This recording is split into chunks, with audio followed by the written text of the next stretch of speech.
My mother handed me a list on my 12th birthday. 6 rules.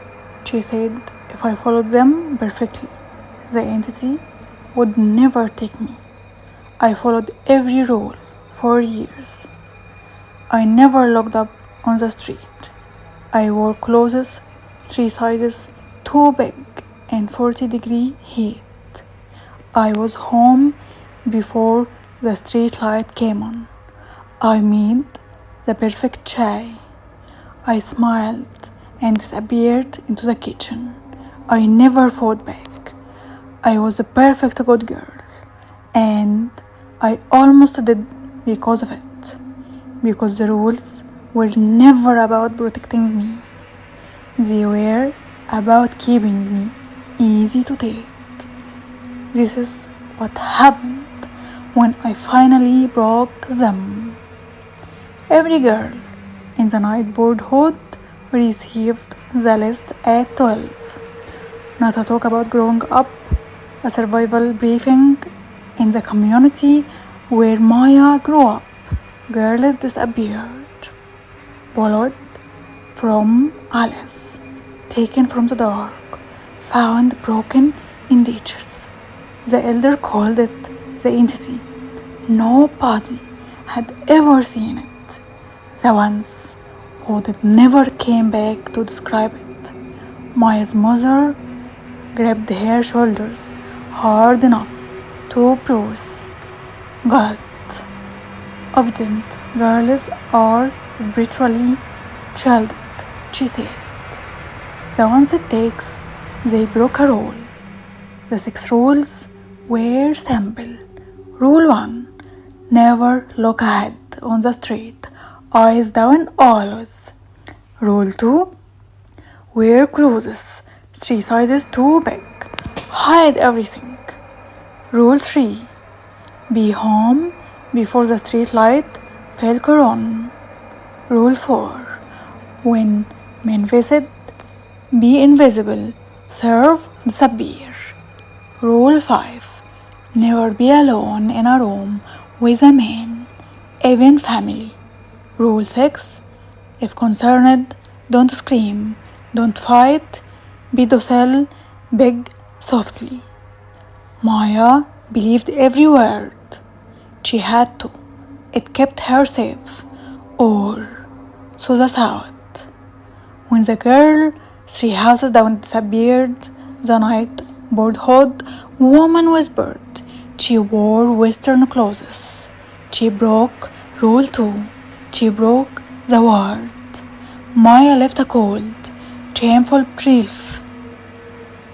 She was safe because she was doing everything right. She wore suffocating layers in 40-degree heat. She kept her eyes on the ground. She made the perfect chai. She smiled and vanished into the kitchen. She never raised her voice. She never looked up. For years, perfect compliance, perfect invisibility, perfect safety, until the monsoon of her final year of college. The rain hit without warning. Street flooded in minutes. Buses stranded. 5:30 p.m. The sky branched purple. Street light flickering. Rule 3. The entity hour was coming. Maya waded through knee-deep water. Her soaked clothes clinging to her skin. She felt exposed. Watch it. Something tracking her through the downpour. Then a white SUV pulled up. The window rolled down. It was Charma uncle.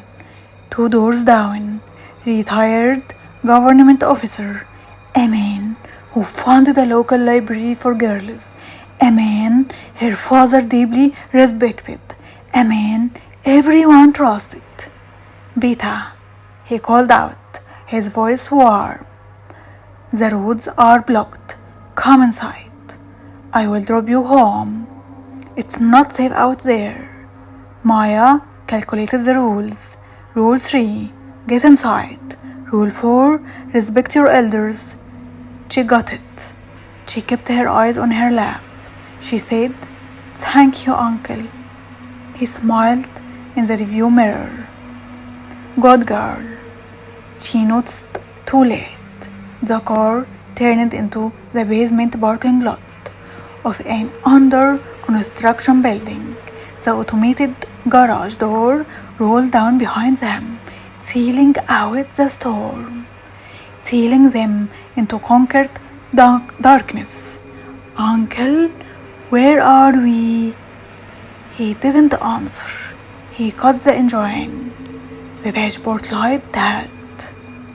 Rule 5. Never be alone in room with a man. She heard his seatbelt clack. She heard him move. The back door opened.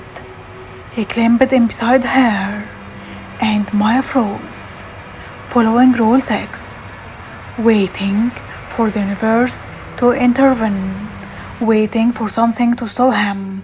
The darkness remained indifferent.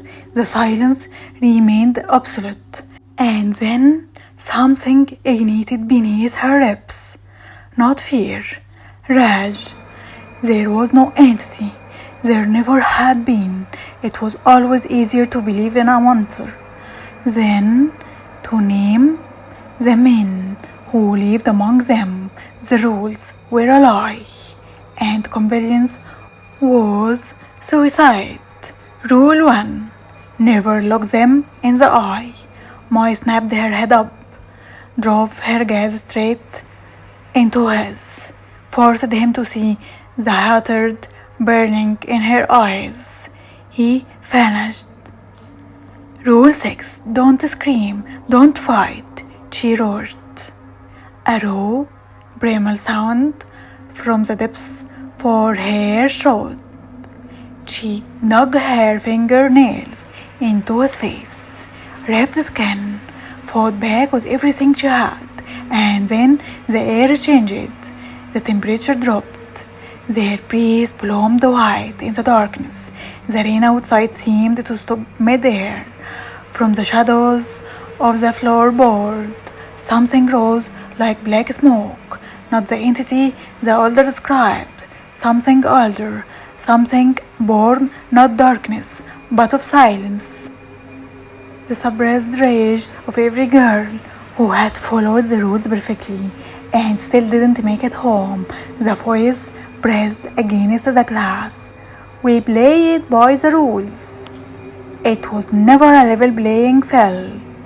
And then they looked at Maya and made her an offer. Give us a voice, and we will give you the teeth. Maya accepted. She didn't kill him. This would have been too easy, too clean. Instead, she hollowed him out, left him a complete, empty shell, sitting behind the wheel with vacant eyes and trembling hands. She climbed into the front seat, hair torn, with clothes forgotten. Drive, she said. Her voice wasn't only her anymore. It was layered, heavy, resonate with the weight of every name that was never spoken. She has a lot of work ahead of her now. The rules were his to follow. Some stories don't just fright you. They remind you that the monster was never hiding in the dark. It was always standing in the light, smiling, waiting to be trusted. Subscribe to Cross the Echoes. I will see you in the shadows.